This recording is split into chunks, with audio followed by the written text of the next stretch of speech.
श्रील प्रभुपाद की जय, गुरु गौरांग की जय।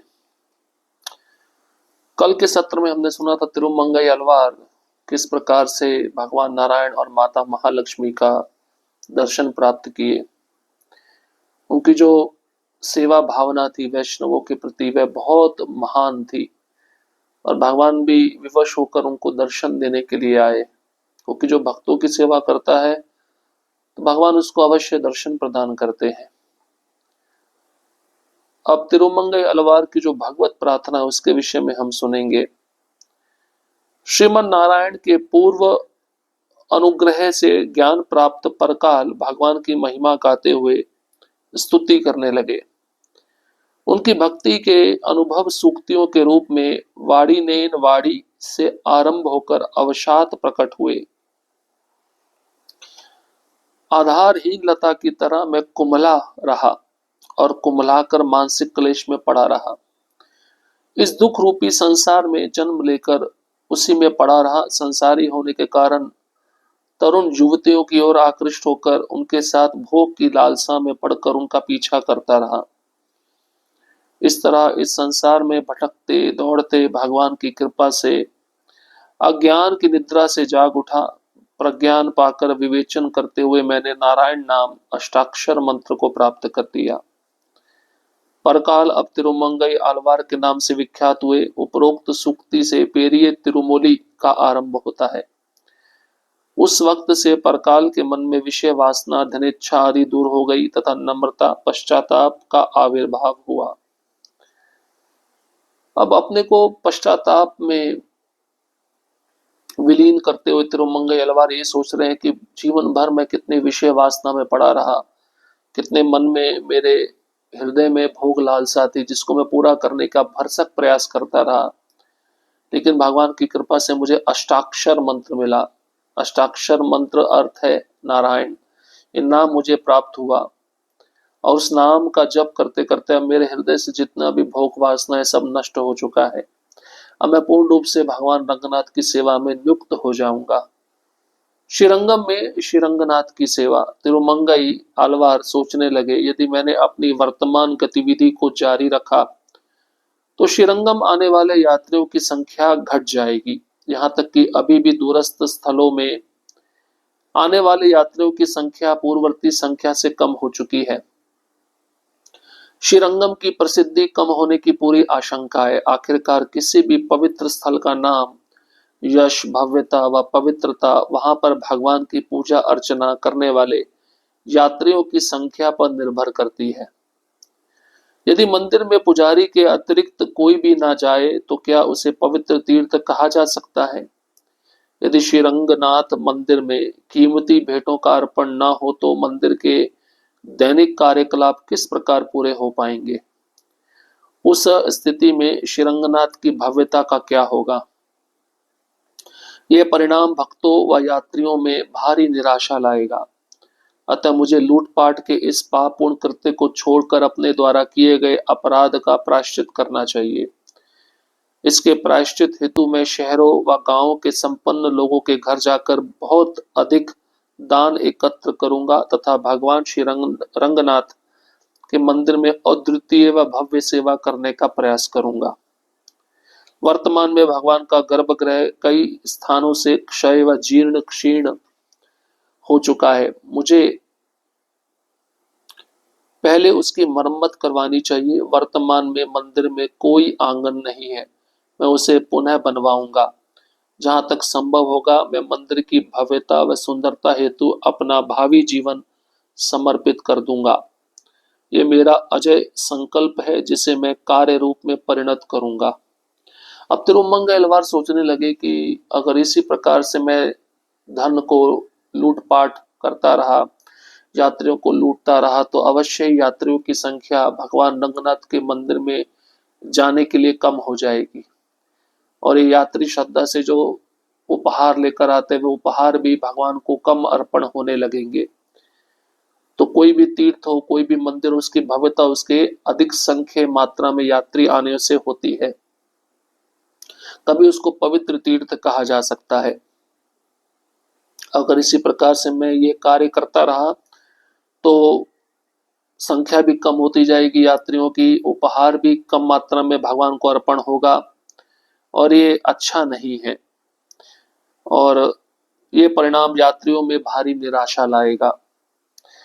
तो अब मुझे लूटपाट करना बंद कर देना चाहिए। इस पाप पूर्ण कृत्य को छोड़कर मुझे अपराध जो मैंने किए हैं उसका प्रायश्चित करना चाहिए। ये भाव अब तिरुमंगई अलवार के मन में जागृत हो रहा था। और प्रायश्चित कैसे करेंगे तिरुमंगई अलवार? वे शहरों गांवों के संपन्न लोगों के घर में जाकर बहुत अधिक धन दान के रूप में एकत्रित करके भगवान श्री रंगनाथ के मंदिर में भव्य सेवा करने का प्रयास करेंगे। जैसे उन्होंने देखा भगवान रंगनाथ के मंदिर का जो गर्भगृह है वह कई स्थानों से टूट चुका है, और साथ ही साथ रंगनाथ भगवान के मंदिर में कोई आंगन नहीं है। तो गर्भगृह की ठीक से मरम्मत करवाना, भगवान रंगनाथ के मंदिर में आंगन बनवाना, तो इस धन को जो मैं इकट्ठा करूंगा धन संपन्न लोगों से, उस धन को मैं इन सेवा में लगाऊंगा। इस तरह से अब मेरा पूरा जीवन भगवान रंगनाथ की मंदिर की सेवा में समर्पित होगा, और ये मेरा अजय संकल्प है। मैं कार्य रूप में इसको परिणत करूंगा। ये भाव अब तिरुमंगई अलवार के हृदय में जागृत हुआ। उस रात तिरुमंगई ने पलक भी नहीं झपकी। वे तड़के ही अपने घोड़े पर सवार होकर जंगल में पहुंचे और अपने साथियों को एकत्र करके कहने लगे, मेरे प्रिय सेवक भाइयों, आपने मुझे सदैव निष्ठापूर्वक सहयोग दिया है। आज मैं इस वैष्णव भोज कार्यक्रम को समाप्त कर रहा हूँ। शेष जीवन में श्री रंगनाथ की सेवा में लगाना चाहता हूँ। कृपया आप सभी इस कार्य को त्याग कर अपने परिवार के साथ शांति पूर्वक तथा ईमानदारी पूर्वक जीवन यापन करें। कुछ समय पश्चात आप मुझे श्री रंगनाथ जी के एक अनन्य सेवक के रूप में देख पाएंगे। मेरा आशीर्वाद आपके साथ है। अब मैं चलता हूँ।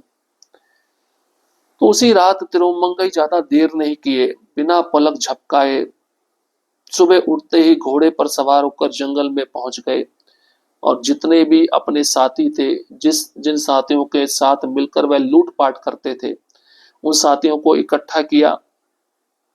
और उन साथियों को तिरुमंगई अलवार ने कहा कि आपने मुझे हमेशा साथ दिया है, निष्ठापूर्वक मेरा सहयोग दिया है। जो मैं वैष्णव भोजन चला रहा था, इस कार्यक्रम को मैं समाप्त कर रहा हूं, क्योंकि उसी कार्यक्रम के लिए धन चाहिए होता था। धन के लिए हम तीर्थ यात्रियों को लूटते थे। अब ये कार्यक्रम मैं बंद करता हूँ। बचा हुआ जीवन में भगवान रंगनाथ की सेवा में लगा रहा हूँ। कृपया आप सभी भी इस चोरी को छोड़कर, यात्रियों को लूटना छोड़कर अपने परिवार के साथ शांति पूर्वक रहिए, ईमानदारी पूर्वक जीवन यापन करिए, और भविष्य में आप मुझे भगवान रंगनाथ जी के एक अनन्य सेवक के रूप में देखेंगे। मेरा आशीर्वाद आपके साथ है। अब मैं चलता हूँ। फिर तिरुमंगई ने तिरुवर्धन वैष्णव भोज कार्यक्रम के स्थान पर जाकर उस कार्यक्रम के समापन की घोषणा की और सभी वैष्णव भक्तों को आशीर्वादात्मक व्याख्यान दिया। सभी भक्तों ने उनकी भावी योजना को सुनकर उन्हें हार्दिक आशीर्वाद प्रदान किए। एक स्थान में वर्णन आता है कि तिरुमंगई ने कुमुदवल्ली से विवाह किया, और अन्य स्थान में निम्नलिखित वर्णन है। इसके बाद में तिरुमंगई अलवार उस स्थान पर गए जहां पर वैष्णव को भोजन कराया जाता था। वहां पे भी वैष्णवों को उन्होंने संबोधन किया कि आज से कार्यक्रम बंद हो रहा है। और सभी भक्तों ने जब सुना कि इस कार्यक्रम को बंद करके तिरुमंगई आलवार अब भगवान रंगनाथ की सेवा में पूरी तरह अपने को समर्पित कर रहे हैं, तो भक्तों ने भी उनको आशीर्वाद प्रदान किया। अब एक स्थान में ऐसा भी कहा जाता है तिरुमंगई ने कुमुदवल्ली से विवाह कर लिया। एक और ग्रंथ में वर्णन आता है कि फिर तिरुमंगई जो कि कुमुदवल्ली के स्थान पर श्री रंगनाथ से प्रेम करने लगे थे, उन्होंने कुमुदवल्ली के पास जाकर उसके पालक माता पिता के समक्ष कुमुदवल्ली के चरण पकड़ लिए। उन्होंने कुमुदवल्ली से कहा, हे कुमुदवल्ली, मैंने समस्त पारिवारिक व राजसी कार्यों का परित्याग कर दिया है। मैंने सर्वसंग परित्यागी बनकर शेष जीवन श्री रंगनाथ की सेवा करने में व्यतीत करने का निर्णय लिया है। आप मेरे इस त्याग तथा आध्यात्मिक प्रबोधन के लिए उत्तरदायी हैं। मैं अकेले ही श्रीरंगम जाकर अपनी योजनाओं को कार्यान्वित करूंगा। मुझे आशीर्वाद दो। इस प्रकार दोनों हाथ जोड़े उनके नेत्रों से कृतज्ञता और पश्चाताप के अश्रु बहने लगे। अब एक जगह और भी ग्रंथों में ऐसा वर्णन आता है कि तिरुमंगई कुमुदवल्ली के पास जाते हैं और उनके माता पिता के समक्ष कुमुदवल्ली के चरणों को पकड़ लेते हैं और तिरुमंगई अलवार कुमुदवल्ली से कहते हैं कि मैंने समस्त पारिवारिक व राजसी कार्यों को छोड़ दिया है और सर्व संग परित्यागी के रूप में मैंने अपना शेष जीवन रंगनाथ भगवान की सेवा करने में व्यतीत करने का निर्णय लिया है।